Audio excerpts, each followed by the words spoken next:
Huzur, my question is that to whom Huzur Aqdas was the most favorite one during his childhood? My favorite what? To whom you were the favorite one?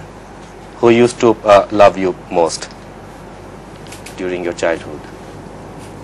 I don't think anyone did.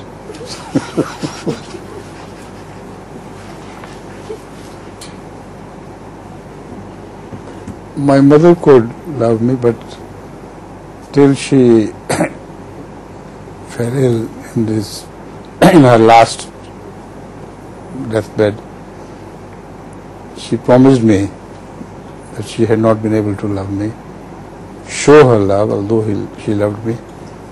So she said, I'll do it after I recover. But that was not to happen. After her, my late sister Amatul Hakim, who has just died, she used to love us, all the children, immensely, and I am really indebted to her.